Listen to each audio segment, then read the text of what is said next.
backstage here at Inside the Ropes Live with Goldberg. I'm joined here by my good personal friend, the man who could kill me with one hand, Bill Goldberg. All right. How are you?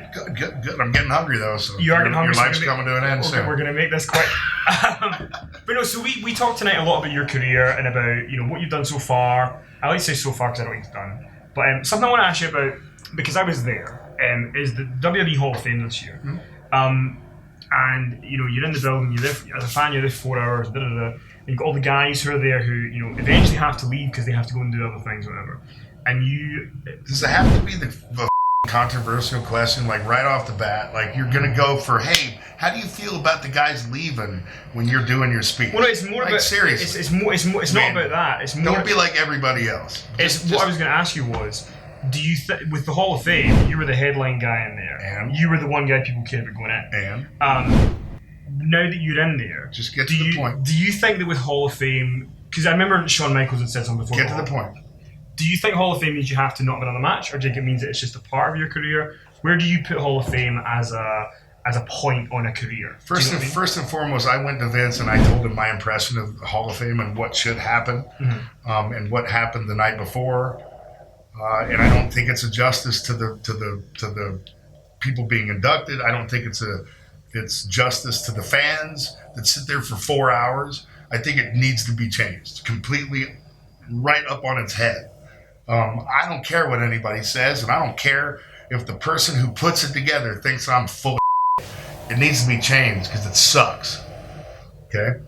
Because Steve Austin had a similar experience. I don't know, and I don't care about what other people say or how they did it. I'm telling you from my experience as a headliner of 2018 Hall of Fame, it needs to be changed.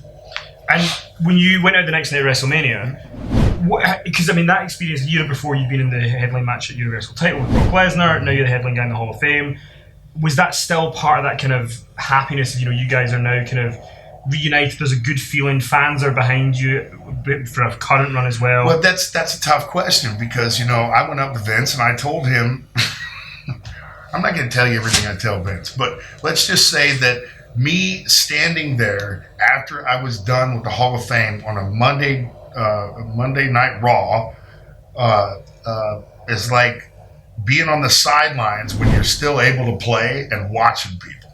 Mm-hmm. I couldn't stand it just because I'm a competitive dude and I don't sit backstage and watch people do their thing when I'm still capable of doing it. So that's it was still that was the coolest experience of my life, getting inducted as the headliner for the 2018 Hall of Fame for the WWE. It was the coolest thing in my life. It was really great for my son. He could sit there in real time with my wife and their and my mother-in-law and father-in-law, and it was awesome. But the next night I was like a caged animal, man. It's tough for me, and it is what it is, and I have to grow up and be a man about it and accept the things the way they are. But if I'm still capable of doing something, I don't like watching people do it. And we talked tonight on stage about Undertaker being a potential match you would like to have. I don't. No, don't put words in my mouth. I wouldn't like to have it. If it became available and it was right and people wanted it, I'm still capable of doing it.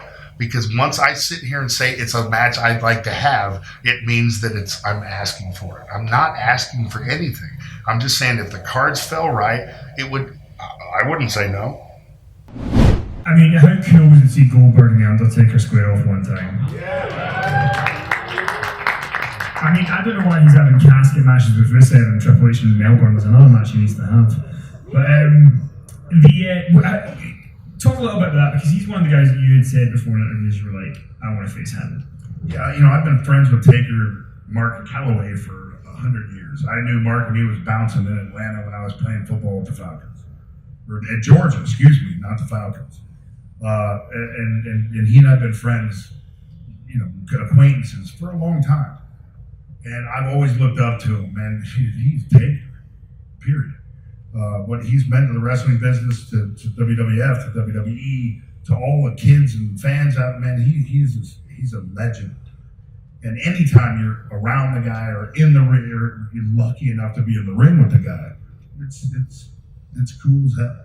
I mean, like, do you know getting to the Rumble that day that you guys are gonna have the thing, or do you think? Because I always imagine it's like, I can't I imagine. show up and they tell me what to do, man. But I mean, honestly, I had no idea. But that must have been pretty exciting for you because that's one of the things that you wanted. It was awesome, but the problem with that, and here's another thing. The problem with that is that we gave you guys something that some of you may long to see. Okay, we teased you with something. And the problem with that is that sometimes when you do that, you're not able to deliver it and ultimately give people what they want. I'm not at the WWE anymore.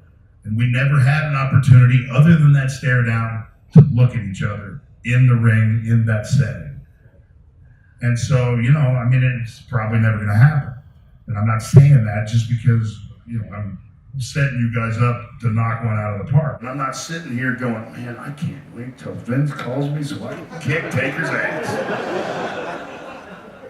So it was bittersweet that night because I knew that there wasn't a payoff for that.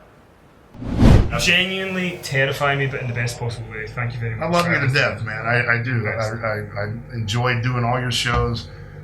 You give the people what they really want to see, and you treat us with respect. So Taker, do me a favor. If you ever see this, he's a good guy, man. If you respect anything that I've done in the past or are afraid of me at all and would maybe do something because I asked you or told you that it was a good thing to do, he's a good guy. You see how I handle him, right? It's all good.